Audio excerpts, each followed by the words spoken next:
Hello everyone, my cute little Wangshan family. Reborn to Love My Queen का next part start करते हैं. Let's start.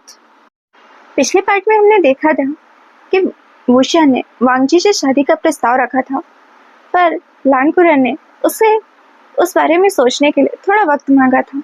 अब उससे आगे वांगजी अपने पिता के कक्ष की ओर बहुत ही उग्रता से जा रहा था. उसकी आंखें भयंकर थीं. वह ऐसे चल रहा था जैसे वह अपने सामने आने वाले किसी भी व्यक्ति को मार डालेगा. बिना कक्ष के दरवाजे को खटखटाए और बिना ही बताए वह गुस्से से राजा के कक्ष में प्रवेश किया. उसने कहा, फादर. पर लानकुरन ने उसकी ओर देखा और कहा, मुझे तुम्हारे आगमन की सूचना किसी ने क्यों नहीं दी वांगजी?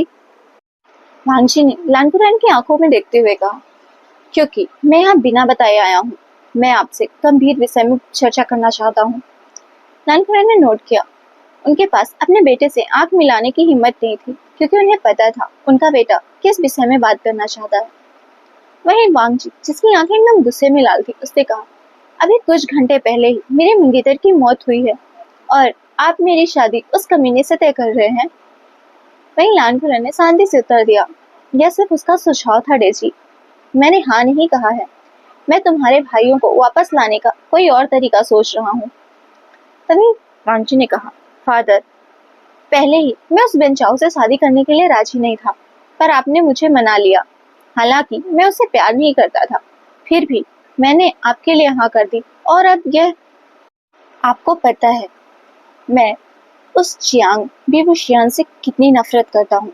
मैं उसके नाम के लिए खड़ा नहीं हो सकता, और शादी बहुत दूर की बात है. अगर आपने ऐसा सोचा भी तो मैं ऐसा करने की इजाजत नहीं दूंगा. मैं अपने भाइयों को वापस लाने खुद चला जाऊंगा, लेकिन मैं उस कमीने से शादी नहीं करूंगा. मैं कभी राजी नहीं होऊंगा उससे शादी के लिए. हमने चिल्लाया और वहां से चला गया. वहीं लानकुरन ने एक गहरी सांस ली. उन्होंने अपने मन में सोचा, मुझे पता है डेजी, और मैं हर संभव तरीका खोज रहा हूँ, लेकिन हमारे पास दूसरा कोई रास्ता नजर ही नहीं आ रहा. वहीं वांगजी के वहां से जाने के बाद मैडम लान ने कहा, क्या हमारे पास कोई दूसरा रास्ता नहीं है किंग? वांगजी वुशियान से इतनी नफरत करता है कि वह उससे ज्यादा मौत को पसंद करेगा. वो बहुत ही दुखी थी. लानकुरन ने मैडम लान की ओर देखा और कहा, मैं आपको जानता हूँ क्वीन, लेकिन जिन्स किसी भी तरह से सहयोग करने को राजी नहीं है. मैंने उन्हें 2000 सोने के सिक्के भी दिए, लेकिन उन्होंने इसे अस्वीकार कर दिया. वे तब तक अपना युद्ध जारी रखना चाहते हैं जब तक कि वे बेन राज्य को अपना न बना ले. वे हमें भी अपना दुश्मन समझ रहे हैं, क्योंकि हम राजकुमार बेंचाओ को अपना दामाद बनाने जा रहे थे. तभी मैडम लान ने कहा. उनकी आंखें नम थी. उन्होंने अपनी नम आंखों के साथ लानकुरन की ओर देखा और बोली, मैं चाहती हूँ कि हमारे बच्चे सुरक्षित रहेंगे, लेकिन मैं साथ ही ये भी नहीं चाहती कि वांगजी उस वुशियान से शादी करे. वहीं लानकुरन ने मैडम लान को गले लगाया और कहा, मैं कुछ और सोचूंगा. वहीं वांगजी जो अपने पिता के कक्ष से निकलकर जब अपने कमरे की ओर जा रहा था, तो उसने सैनिकों की बातें सुनी. जहाँ फर्स्ट ने कहा, क्या आप जानते हैं अब दोनों राजकुमारों को वापस लाना लगभग असंभव है. तो दूसरे ने कहा, हमारे पास बड़ी सेना है, हम उन पर हमला कर सकते हैं. तो फर्स्ट ने कहा, क्या तुमने नहीं सुना, जिन्स को गुप्त रूप से अन्य राज्यों का समर्थन प्राप्त है. उनकी सेना हमसे 3 गुनी बड़ी है. तो दूसरे ने कहा, फिर राजा राजकुमार को वापस कैसे लाएंगे? तो फर्स्ट ने कहा, मुझे लगता है राजा वुशियान का प्रस्ताव स्वीकार कर लेना चाहिए. यह न केवल वर्तमान के लिए बल्कि भविष्य के लिए भी लाभदायक है. सेकंड पर्सन बोला, लेकिन वह हमारा दुश्मन था, उसने हमारे लोगों को मार डाला. तो फर्स्ट पर्सन ने कहा, हाँ, लेकिन अब क्या होने वाला है? अगर हम युद्ध की घोषणा करते हैं तो भी हमारे लोग मारे जाएंगे. बेहतर होगा कि राजकुमार वांगजी शादी के लिए राजी हो जाएं. कम से कम इससे राज्य के लोगों के लिए शांति आ जाएगी. वांगजी ने उनकी तरफ देखा और वहां से चला गया. वहीं अगले दिन लांस के शाही दरबार में हर कोई उस समय चल रही स्थिति पर राजा की प्रतिक्रिया की ओर देख रहा था. जहां राजा कुर्सी पर बैठे हुए थे, कोर्ट में एक शैडो गार्ड आया. उसने वो किया और कहा, हमारे शैडो गार्ड राजकुमार की खबर ले आए हैं, और बुरी बात यह है कि वो उन्हें प्रताड़ित कर रहे हैं.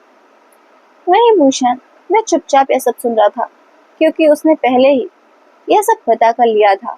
उसी ने राजकुमार को प्रताड़ित करने के लिए कहा था। वहीं मैडम लाल, उनकी आंखें नम हो गई, लेकिन शाही दरबार में वो रो नहीं सकती क्योंकि वह रानी है। वहीं लानकुरन, वो असहाय थे। वे युद्ध की घोषणा नहीं कर सकते, वह राजा हैं। उसे अपने बेटों से पहले राज्य के लोगों के बारे में सोचना होगा।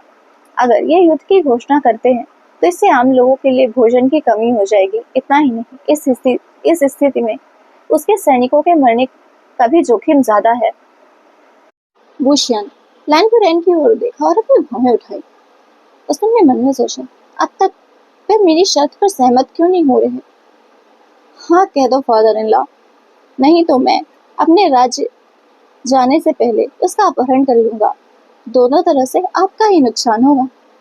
तभी राजदरबार में लान वांगची ने प्रवेश किया। वह राजा के सामने झुका और फिर बोला, किंग, मैं इस विवाह के लिए तैयार हूँ।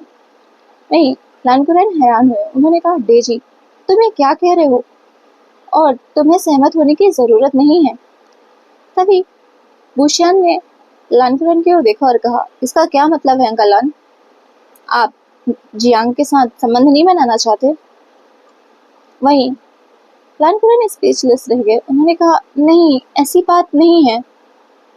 तभी वांगची ने पहली बार बुशियान की ओर देखा और जब उसने राजा बुशियान को देखा तो उसकी आंखें चौड़ी हो गई। उसने अपने मन में सोचा, क्या यह वही नहीं है जिसे मैं बाजार में मिला था? तभी बुशियान ने कहा, लेकिन राजकुमार वांगजी हमारी शादी के लिए सहमत है और आप उसे मना कर रहे हैं। मुझे किस रूप में लेना चाहिए? ऐसा लगता है कि आप जियांग का अनादर कर रहे हैं। वहीं वांगजी ने विंग को क्लियर करते हुए कहा, जियांग वो शियान, मेरे फादर आपका अपमान नहीं करना चाहते, बस वो मेरे फैसले से थोड़ा शौक है और मैं आपसे शादी करने के लिए तैयार हूँ, लेकिन इससे पहले मेरी शर्त सुनो। मैं वुशान ने अपनी भौहें उठाई। वांगजी ने अपनी क्रोधित आवाज में कहा, मैं चाहता हूँ कि मेरे भाई कल रात तक मेरे सामने हो। क्या तुम ऐसा कर सकते हो? मैं वुशान अपनी जगह पर खड़ा हुआ और उसने कहा, जनरल शुयांग, तुरंत जिन किंगडम के लिए रवाना हो जाओ और मेरी वाइफ के भाइयों को वापस लाओ। उसने वांगची की आंखों में सीधा देखते हुए कहा।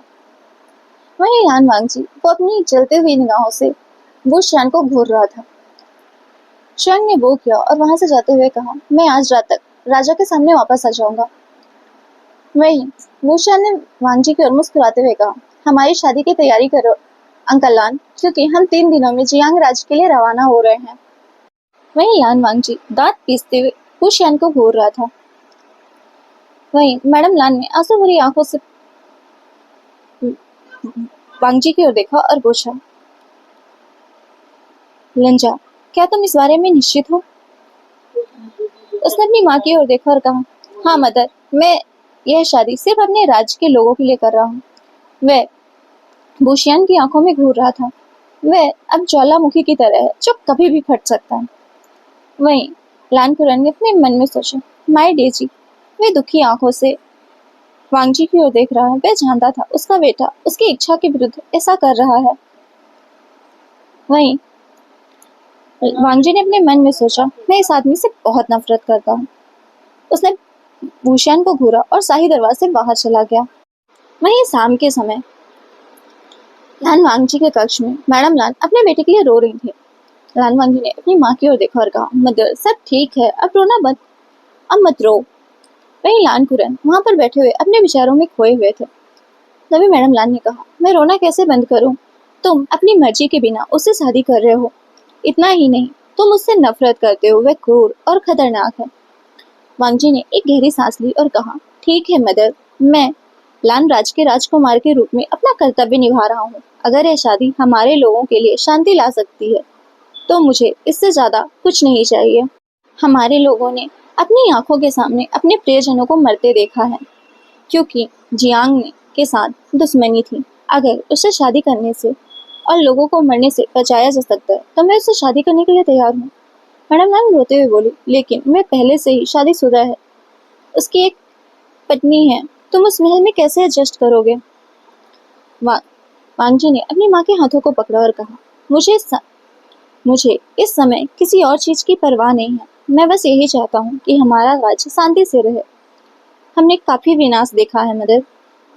तभी लाकुरैन ने उसकी ओर देखा और आह भरी और कहा, क्या मुझे शादी के बाद तुम्हें रानी बनाने की मांग उठानी चाहिए? इससे तुम वहाँ सुरक्षित रह सकते हो, क्योंकि तुम्हारा पद वहाँ सबसे ऊंचा होगा। मांगजी ने कहा, नहीं, ऐसा मत करिए फादर। मैं उस राज्य की क्वीन नहीं चाहता जिस जिस पर विभूषण का शासन है। उसने नाक पीसते हुए कहा, मैं सिर्फ अपने लोगों के लिए उससे शादी कर रहा हूँ। मुझे बाकी चीजों की परवाह नहीं है। मैं उसे कभी भी अपना हस्बैंड नहीं स्वीकार करूंगा। यह हमारे बीच एक कॉन्ट्रैक्ट की तरह है। मैडम लैन अपने बेटे के भविष्य के बारे में सोचकर रो रही थी। वह हमेशा चाहती थी कि उनका बेटा किसी परवाह करने वाले लड़के से शादी करे, लेकिन बुशैन की छवि बिल्कुल इसके विपरीत थी। तभी एक गार्ड वहां आया और उसने झुककर वो किया और कहा, राजा बुशैन राजकुमार वांगची का समय मांग रहे हैं। उसने कहा कि वे बगीचे में राजकुमार से चाय पर मिलना चाहते हैं। वांगजी ने अपनी भौहें सिकोड़ी और अपने मन में सोचा, अब उस बास्टर्ड को क्या चाहिए? उन्हें जाकर सूचित कर दो कि मैं 10 मिनट में वहां आ रहा हूँ। गार्ड ने लैन वांगजी को वो किया और वहां से चला गया। वहीं लैन कुरैन और मैडम लैन दोनों ही वांगजी को देख रही थी। वांगजी जो एक तो बहुत ही ज्यादा फ्यूरियस था, उसने अपनी माँ और बाबा की ओर देखा और कहा, माँ, बाबा, अब चिंता मत करिए। मैं किसी दूसरे ओमेगा की तरह कोई वीक नहीं हूँ जो उसे फेस भी ना कर पाऊँ। मैं एक टाइगर हूँ जो उसे जिंदा चबा जाएगा अगर उसने अपनी बाउंड्रीज पार करने की कोशिश की। वहीं गार्डन में विभूषण अपनी चेयर पर बैठा था, बहुत ही काम और अपने स्नैक्स की ओर देख रहा था और लैन वांगजी का इंतजार कर रहा था। गार्ड आकर वो विभूषण के सामने झुका और उसने कहा, प्रिंस लैन वांगजी यहाँ आ गए हैं किंग जियांग। किंग जियांग ने नोट किया। वही प्रिंस लैन वहां पर आए। उसके चेहरे पर साफ दिख रहा था कि उसे विभूषण से मिलने में कोई इंटरेस्ट नहीं है। वह मीन खड़ा हुआ और उसने चेयर को पुल करते हुए लैन वांगजी से कहा, प्लीज हैव अ सीट। लैन वांगजी विभूषण के अपोजिट बैठ गया। भूषण ने खुद ही चाय सर्व की। लैन वांगजी उस चाय के कप को घोर रहा था। भूषण ने चकल किया और कहा, चिंता मत करिए, मैंने इसमें कुछ भी नहीं मिलाया है प्रिंस लैन। लैन वांगजी ने भूषण को क्लियर किया और उस कप की एक स्लिप ली। फिर उसने कहा, मुझे यहाँ पर क्यों बुलाया गया है किंग जियांग? भूषण अपनी चाय की सिप लेते हुए बोला, मैं बस आपके साथ अकेले में कुछ वक्त बिताना चाहता था, क्योंकि हम दोनों ही जल्द मैरिड होने वाले हैं ना। वहीं भूषण की इस बात पर वांगजी ने कुछ भी नहीं कहा, बस उसने अपनी मुठ्ठियां भींच ली। वहीं भूषण ने प्राउडली कहा, तुम्हारे ब्रदर एकदम सुरक्षित हैं और वे दोनों कुछ ही घंटों में यहाँ आ रहे हैं। तुमने मुझे 2 दिन का वक्त दिया था, पर देखो मैंने तो इसे कुछ ही घंटों में कंप्लीट कर लिया। वहीं लैन वांगजी ने अपनी आईज रोल की, पर वो अपने मन में अपने गॉड का शुक्रिया कर रहा था कि उसके ब्रदर सेफ हैं। तभी भूषण ने कहा, आपको नहीं लगता प्रिंस लैन, मैं कुछ शाबाशी डिजर्व करता हूँ? वहीं लैन वांगजी ने अपनी बर्निंग गेज के साथ कहा, आप जो चाह रहे हैं वो आप पा रहे हैं, तो फिर आपको शाबाशी किस बात की चाहिए? वहीं भूषण ने वांगजी के शब्दों को पूरी तरह से अवॉइड किया और कहा कि राजा जियांग बहुत दयालु हैं, बस इतना सा शाबाशी तो मैं तो कह ही सकते हैं। वहीं लैन वांगजी ने रोल करते हुए कहा, राजा जियांग और दयालु, राजा जियांग के साथ डेविल ज्यादा सूट करता है। वहीं भूषण ने मुस्कुराया और कहा, हाँ, तुम यह भी कह सकते हो कि मुझ पर सूट करता है।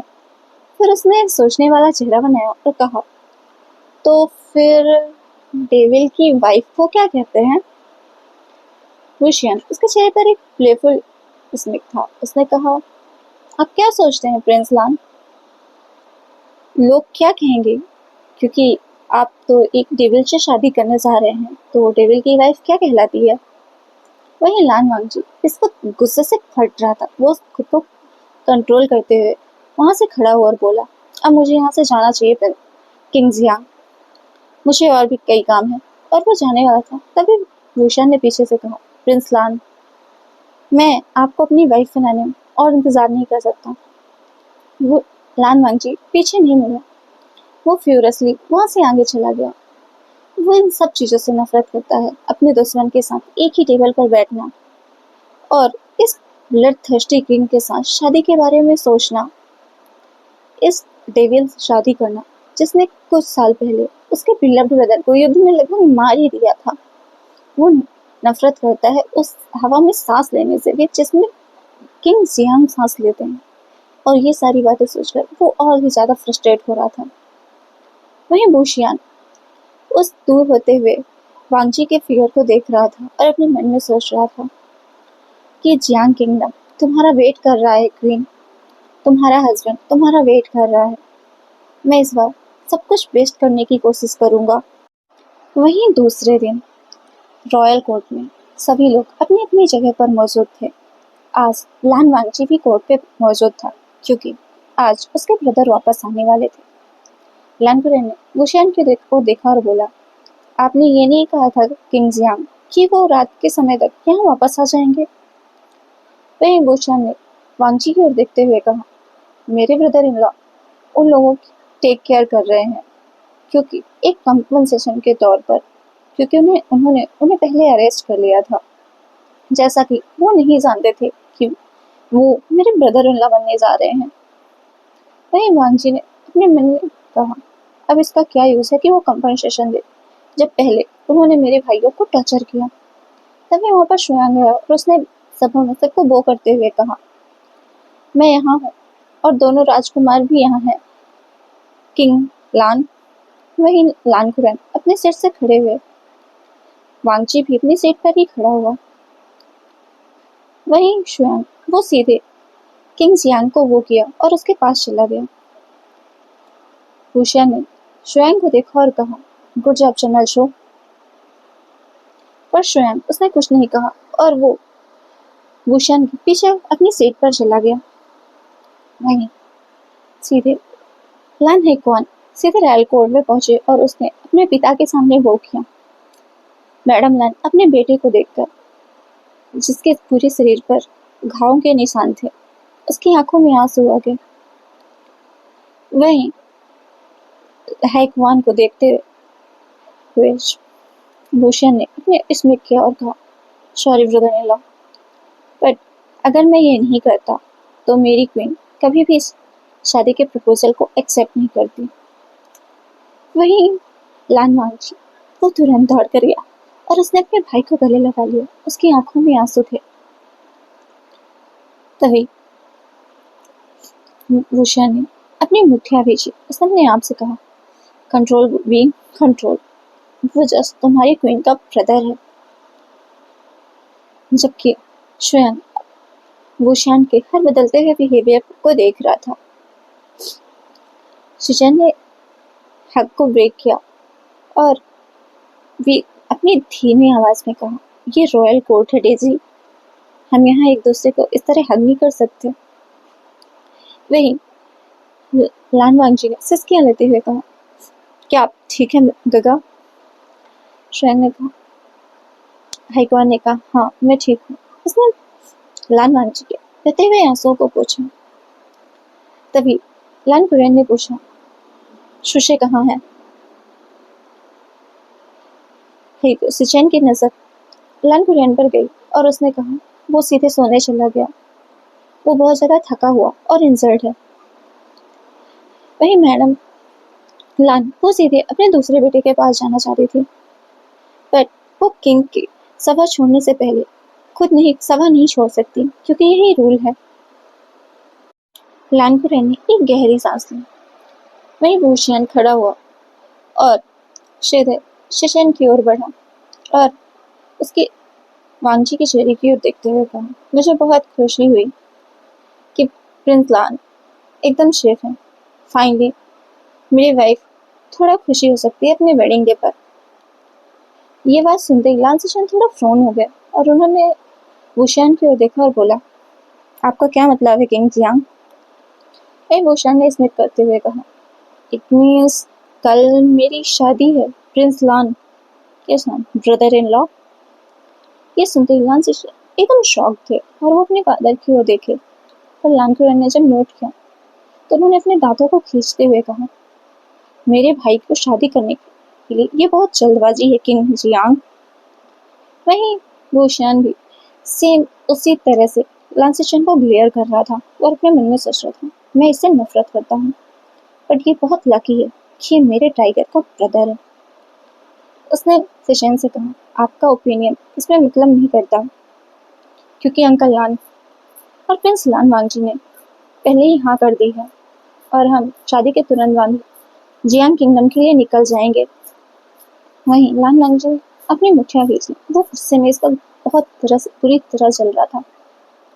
पर लान सिचन ने चिल्लाते हुए कहा, मैं उसका भाई हूँ किंग जियांग, मेरा ओपिनियन इसमें बहुत मतलब करता है। तभी वुशियान ने कहा, क्या इस तरह से एक फ्यूचर किंग बिहेव करता है दूसरे किंग के साथ?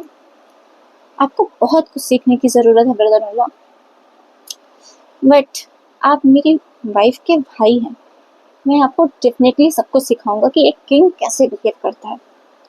वहीं शिचन ने कहा, यू। बट तभी लानकरन ने कहा, शिचन, किंग जियांग ने हमारी मदद की है तुम दोनों राजकुमारों को यहाँ लाने में, उनकी डिसरिस्पेक्ट मत करो। शिचन ने कुछ भी नहीं कहा, वो बस वुशियान को क्लियर कर रहा था। वहीं वुशियान भी स्माइल कर रहा था, जैसे वो लान सिचन पर मुख कर रहा हो, और उसने अपने मन में सोचा, मैं अपने इस ब्रदर इन लॉ को बिल्कुल पसंद नहीं करता। ये अच्छा है कि मैं अपनी क्वीन से शादी करने के बाद यहाँ से चला जाऊंगा और इस लान किंगडम में कभी नहीं आऊंगा।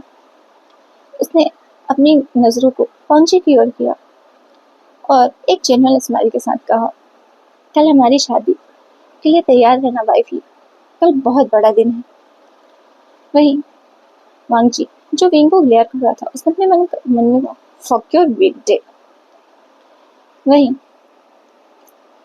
वांग वुशियान ने सिचन की ओर एक नजर देखा और फिर लान खुरन से कहा, अंकल लान, मैं चलता हूँ, ये आपका फैमिली रियूनियन का टाइम है, और हाँ प्लीज लान सिचन और लान शोशे की इंजरी का ध्यान रखिएगा। उसने नोट किया। वहीं वुशियान आगे बढ़ते हुए वांगजी के कान के पास गया और बोला, मैं तुमसे शादी करने के लिए बहुत ईगर हूँ माई बटरफ्लाई। वहीं वांगजी ने अपने मन में सोचा, और मैं अपनी शादी में सबसे कम इंटरेस्टेड हूँ, और वो भी इस बास्टर्ड किंग की वजह से। तो पास्ट लाइफ में क्या हुआ था, जब शुयांग और वुशियान जंगल में घूम रहे थे और घूमते घूमते वो उन्होंने अपना अपना वेश बदला और लान किंगडम में चले आए। और जब लान किंगडम में पहली बार लान वंगजी को विंग ने देखा, तो जो कि खुद भी एक कॉमन पीपल के रूप में घूम रहा था और बहुत ब्यूटीफुल लग रहा था, वुशियान बस उसे देखता रह गया, जो कुछ मिठाइयाँ ले रहा था। और शुयांग ने भी ये देखा कि किस तरह से विंग एक ओमेगा को देख रहा था, पर उसने ये नहीं सोचा कि वो ओमेगा को देख रहा है। उसे लगा कि शायद किंग को भूख लगी, तो उसने पूछा, किंग क्या आप भूखे हैं? और वुशियान ने नोट किया पर स्मित करते हुए कहा, but not for food generals. Shuyang phone हो गया। उसने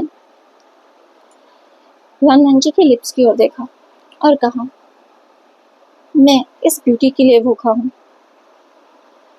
वो ब्यूटी जिसे मेरे पैलेस पे होना चाहिए, वो ब्यूटी जिसे अदर पीपल जेलस हो, ये ब्यूटी सिर्फ मेरी होनी चाहिए। पर शुयांग ने कोई रिप्लाई नहीं दिया। तब वुशियान ने लान वंगजी की ओर पॉइंट किया और कहा, मैं इसे ओमेगा को अपने किंगडम में चाहता हूँ।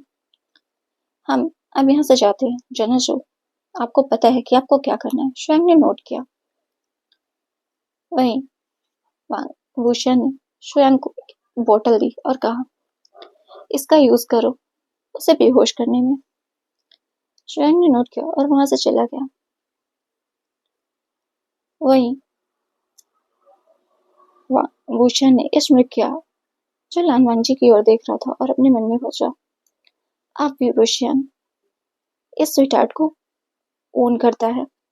तो गाइस आज के लिए इतना ही। कल से फिर से हम प्रेजेंट लाइफ के साथ शुरू करेंगे। कहीं पर भी आपको कुछ गड़बड़ लग रही हो तो प्लीज मुझे कमेंट करके और हाँ, मुझे ये भी बता दीजिएगा कि नेक्स्ट स्टोरी में कौन सी चालू रखूँ इसके साथ भी। Won for the hell, be nice शायू या really hurt me, please comment करिएगा। Bye bye.